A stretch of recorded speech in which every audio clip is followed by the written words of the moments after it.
তথ্য ও সংস্কৃতি দপ্তরের উদ্যোগে খোয়াই নতুন টাউন হলে আয়োজিত জেলাভিত্তিক গুরু পূর্ণিমা উৎসব ও গুরু সংবর্ধনা অনুষ্ঠানের শুভ সূচনা করেন রাজ্যের তথ্য প্রযুক্তি ও বন দপ্তরের মন্ত্রী অনিমেষ দেববর্মা।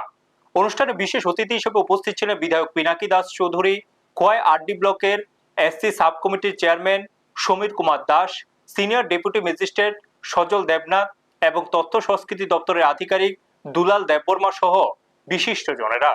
এই বিশেষ আয়োজনে 4 জন গুণী ব্যক্তিত্বকে সংবর্ধনা প্রদান করা হয়। অনুষ্ঠানে বক্তব্য রাখতে গিয়ে মন্ত্রী অনিমেষ দেববর্মা বলেন যে জীবন গঠন ও সফলতার জন্য শৃঙ্খলা অপরিহার্য, যা ছাত্রছাত্রীরা শিক্ষক শিক্ষিকাদের থেকে শেখে। তরুণ প্রজন্মের ভবিষ্যৎ রূপায়ণে শিক্ষকদের অপরিসীম ভূমিকার কথা স্মরণ করিয়ে দিয়ে তিনি জোর দিয়ে বলেন, গুরুর প্রতি শ্রদ্ধা কেবল একটি বিশেষ দিনে সীমাবদ্ধ রাখা উচিত নয়, বরং প্রতিদিন তাদের সম্মান জানানো এবং আশীর্বাদ নেওয়ায় জীবনের সবচেয়ে বড় শক্তি। ব্যুরো রিপোর্ট, নিউজ তৎকাল 24।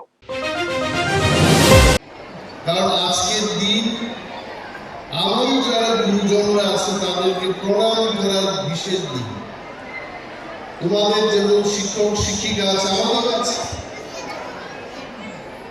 আমি আমার শিক্ষকের বাইরে গিয়েছি, সামটাইম ডিসেম্বর মাসের দিকে আমি গিয়ে গুরুকে প্রণাম করে আসি।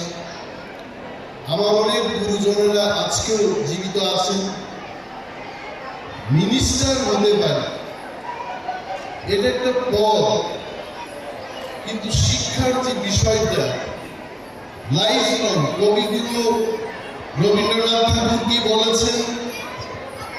উনি বলেছেন যে শিক্ষা শুধু আমাদের তথ্য দেবে, এই ধরনের শিক্ষা, এটাই শিক্ষা না।